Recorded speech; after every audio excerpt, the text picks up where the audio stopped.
Isang makabayang pagbati sa inyo, Grade 7. Ako si Teacher Bryzel L. Embuscado mula sa Malanday National High School, ang inyong magiging guro sa araw na ito. Paalala lamang po na i-type ang inyong pangalan at paaralan sa ating comment section sa ibaba. At ihanda ang inyong sarili para sa panibago na namang kaalaman na inyong matututunan. Ang ating aralin sa araw na ito ay nakaangkla sa Most Essential Learning Competencies o MELCs na nasusuri ang mga salik, pangyayari at kahalagahan ng nasyonalismo sa pagbuo ng mga bansa sa Timog at Kanlurang Asya. At para sa ating tiyak na layunin kayong mag-aaral ay inaasahang: una, matalakay ang mga salik at pangyayaring nagbigay daan sa pag-usbong at pag-unlad ng nasyonalismo sa Timog at Kanlurang Asya. At ikalawa, may isa-isa ang mga pamamaraang ginamit sa Timog at Kanlurang Asya sa pagtatamo ng kalayaan mula sa kolonyalismo sa kilusang nasyonalista. Bago tayo magtungo sa ating aralin sa araw na ito, balikan muna natin ang nakalipas na paksang tinalakay natin.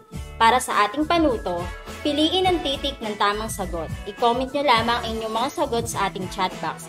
Mayroon kayong 10 segundo sa pagsagot. Para sa unang tanong, anong dalawang bansa ang nanguna sa eksplorasyon? A. Spain at Portugal. B. Spain at England. C. Portugal at England. O D. Spain at France.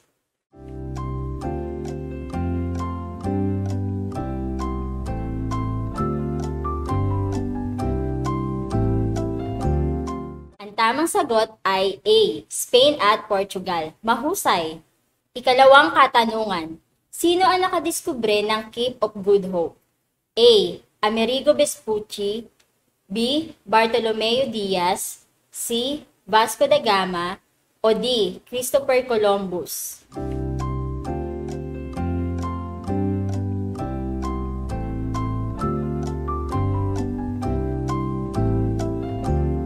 Ang tamang sagot ay B. Bartolomeo Diaz. Magaling. Para naman sa ikatlo, ito ang batayan ng kapangyarihan at yaman ng bansa. A. Kristyanismo. B. Merkantilismo. C. Kolonyalismo. O D. Imperialismo.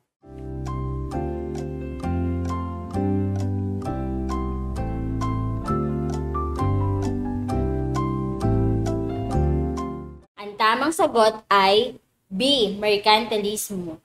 Very good. Ika-4 na tanong. Anong kilusan ang inulunsad ng simbahan upang bawiin sa mga Muslim ang banal na lupain ng Jerusalem?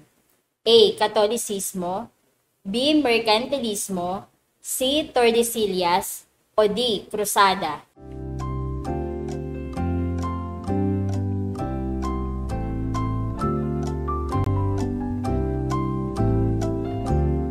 Ang tamang sagot ay D. Krusada. Tama. At sa panghuling katanungan, anong lugar sa Asya ang pinakamimithi ng mga kanluranin dahil sa dami ng rekado o pampalasa dito? A. Moluccas Island. B. Spice Island. C. Pilipinas. O D. India.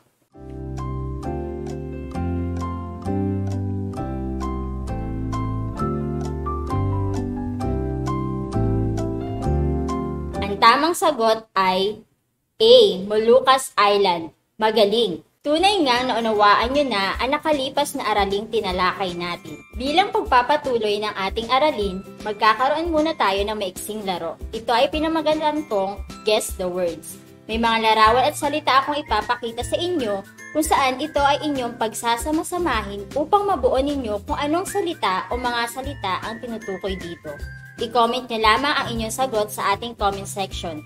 Mayroon kayong 10 segundo sa pagsagot. Handa na ba kayo? Para sa unang larawan at salita, anong mabubuo ninyo?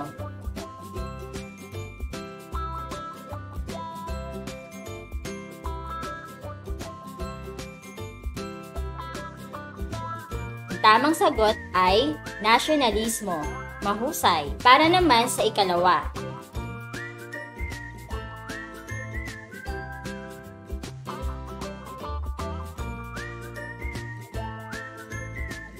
Ang tamang sagot ay Timog Asya.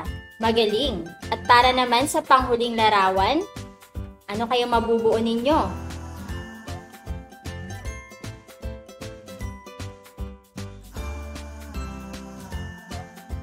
Ang tamang sagot ay Kanlurang Asya.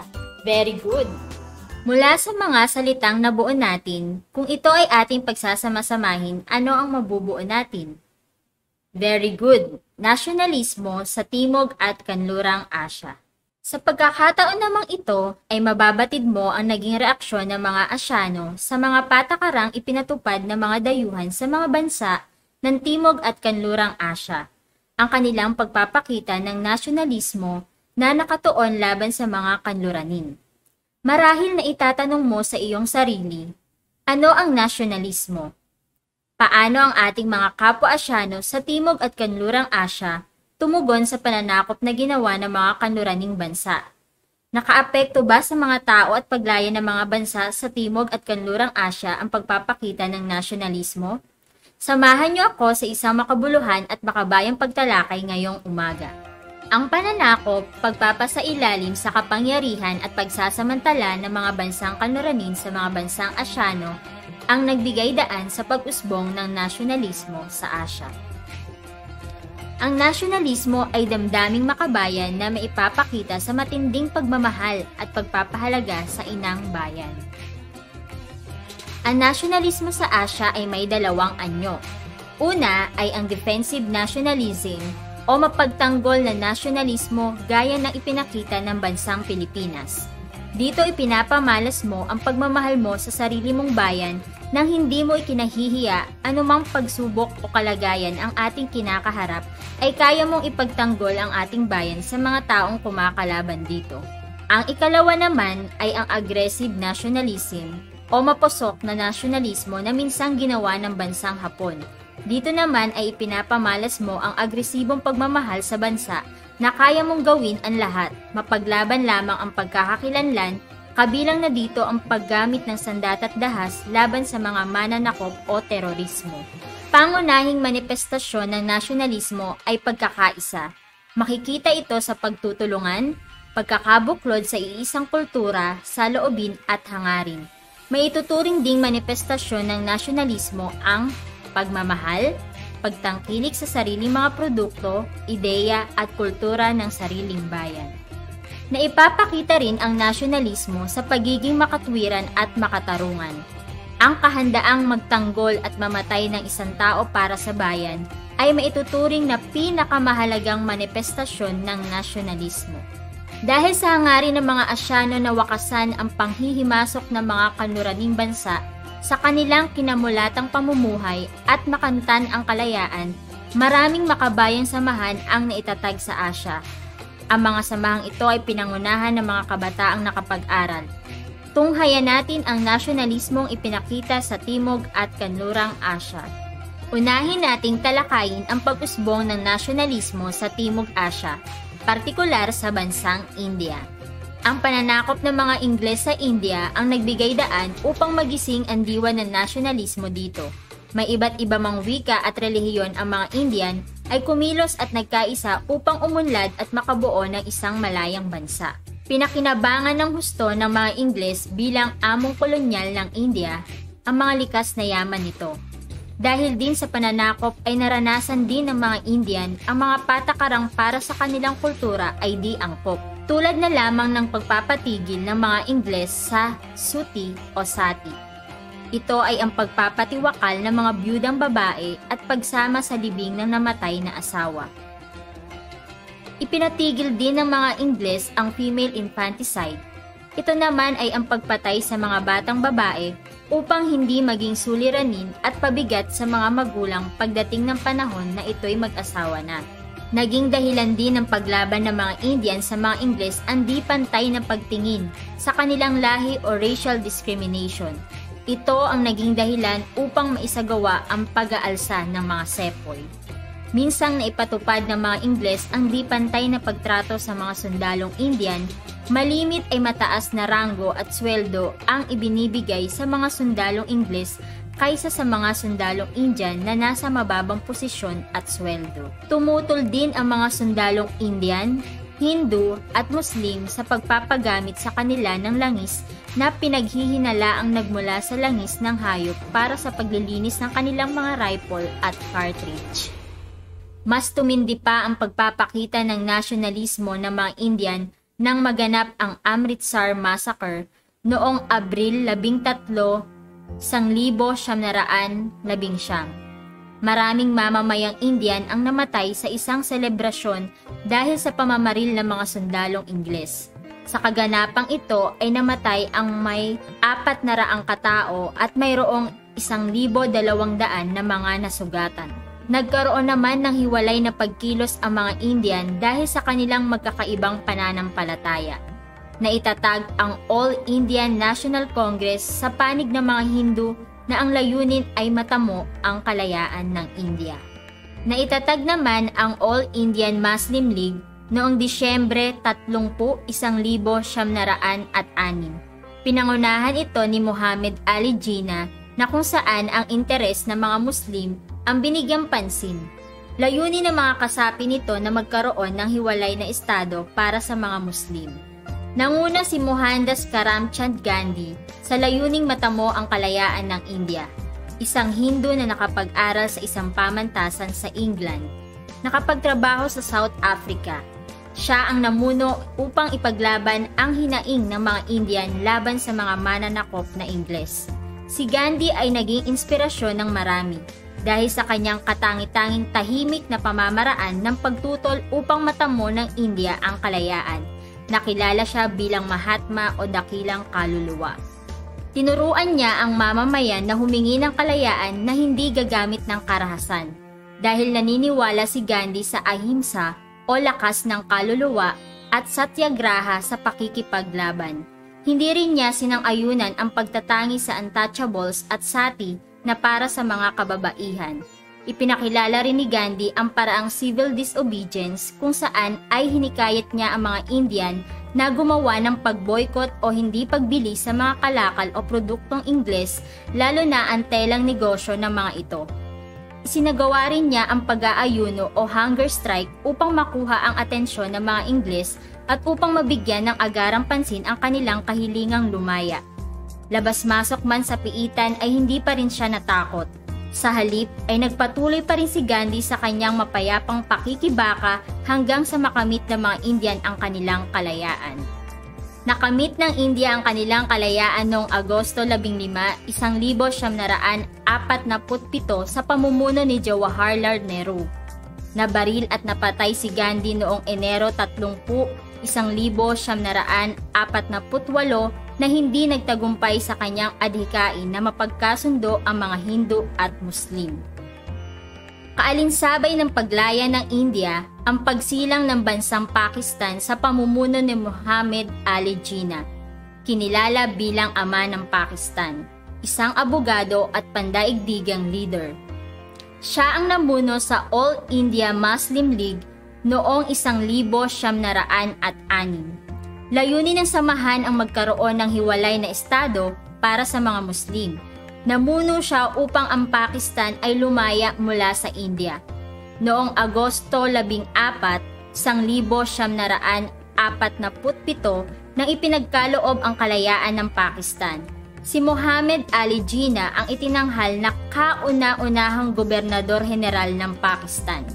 Namatay si Muhammad Ali Jinnah noong Setyembre 11, 1948. Sina Gandhi at Ali Jinnah ay mga maituturing na nasyonalistang leader na nagpamalas ng kanilang pagmamahal upang makamit ang kalayaan ng kani-kanilang bansa laban sa mga mananakop. Ngayon naman ay tumungo tayo sa nasyonalismo sa Kanlurang Asya. Ang nasyonalismo sa Kanlurang Asya ay hindi katulad ng nasyonalismong naipakita ng mga bansa sa Timog Asya. Hindi agad na ipakita ng mga bansa sa Kanlurang Asya ang nasyonalismo dahil karamihan sa mga bansa dito ay hawak ng dating malakas at matatag na Imperyong Ottoman, bago pa man nasakop ng mga kolonyaling bansa noong 1918. Matapos bumagsak ang Imperyong Ottoman, masakop at mapasailalim sa mga kanluraning bansa na ipatupad sa mga bansa sa Kanlurang Asya ang sistemang mandato. Ibig sabihin nito, ang isang bansa ay naghahanda upang maging isang malaya at nagsasariling bansa ay ipapasailalim muna sa patnubay ng isang bansang Europeo. Nagsumikap ang mga bansa sa kanlurang Asya na unti-unting makamtan ang kalayaan mula sa Imperyong Ottoman at mga kanluraning bansa. Ang nasyonalismo sa kanlurang Asya ay pinasimulan ng mga Arabo, Iranians at mga Turko bago pa man ang unang digmaang pandaigdig. Ang Kuwait ang isa sa mga bansa na unang lumaya sa kanlurang Asya noong 1759.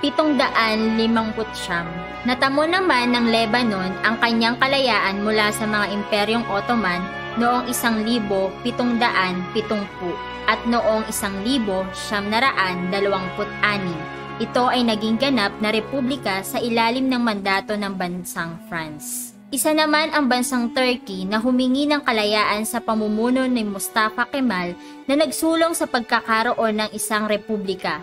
Naging kapitan ng Ottoman Army at nagsilbi sa 5th Army sa Damascus na ngayon ay Syria hanggang noong 1907.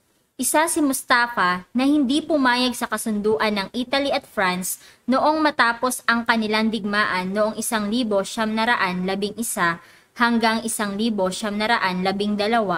na hatiin ang Imperyong Ottoman.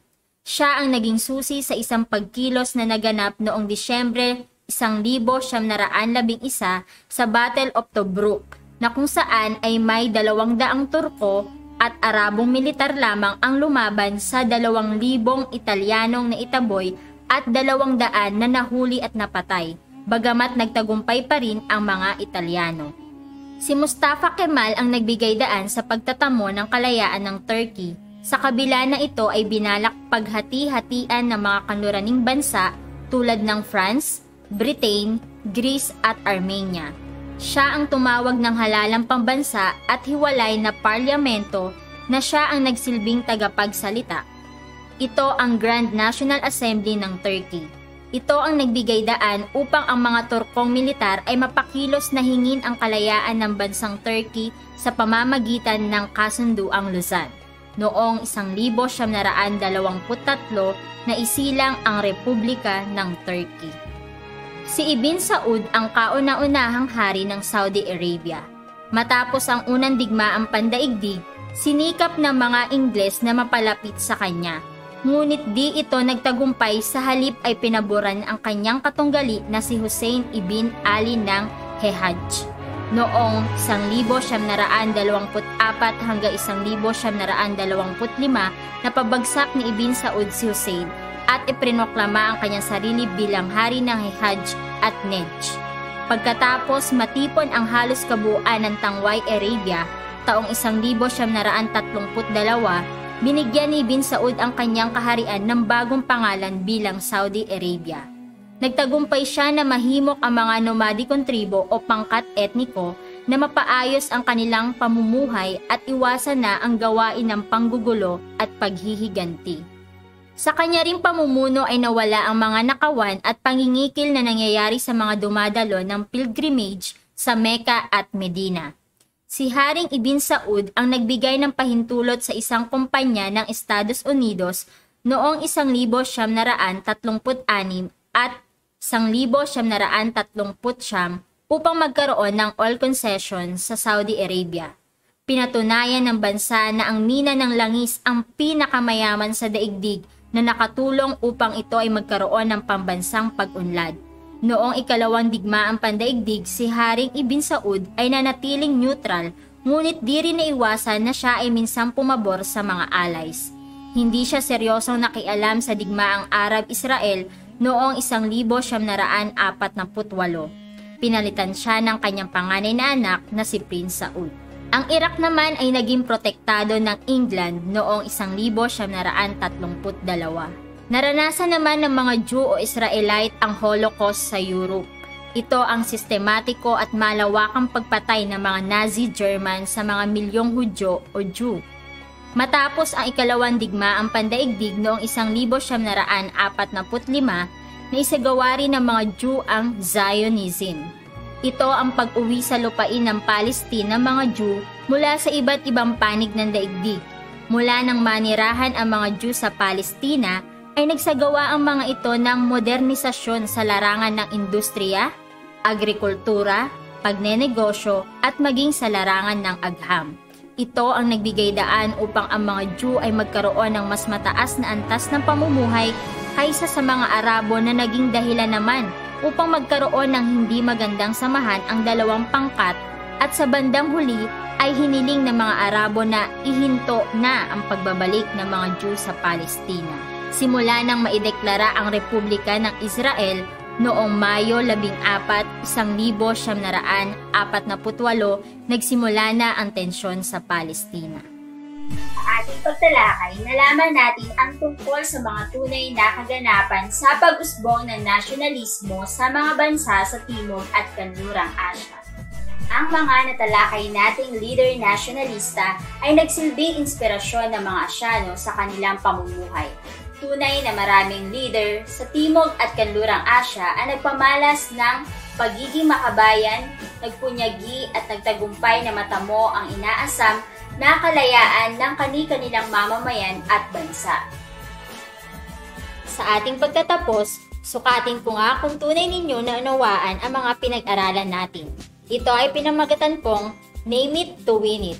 Para sa ating panuto, tukuyin kung sino o anong pangyayari ang nasa larawan at isulat ang TA kung ito ay sa Timog Asya at KA naman kung ito ay sa Kanlurang Asya na bibilang.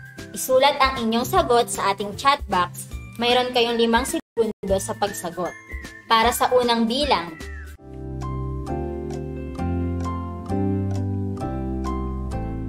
ang tamang sagot ay Timog Asya, si Mohandas Gandhi. Mahusay. Para naman sa ikalawang bilang,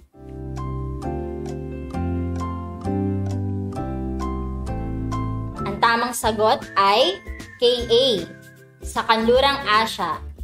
Ito ay si Ibn Saud. Magaling. Para sa ikatlong bilang,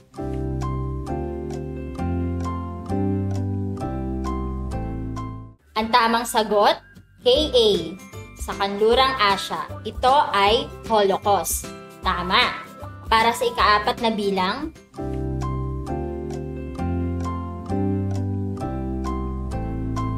ang tamang sagot, TA, Timog Asya. Ito ay ang Amritsar Massacre. Very good.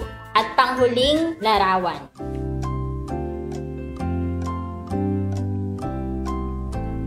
Ang tamang sagot ay TA, Timog Asya. Ito ay si Ali Gina. Magaling! Nawa ay marami kayong natutunan at maisabuhay natin ang mga ito sa pang-araw-araw nating pamumuhay. At bago tayo tuluyang magtapos, para sa inyong takdang aralin, sagutan ang mga gawain sa ikatlong linggo o week 3 sa inyong learning packets. Hanggang sa muli nating pagkikita, paalam!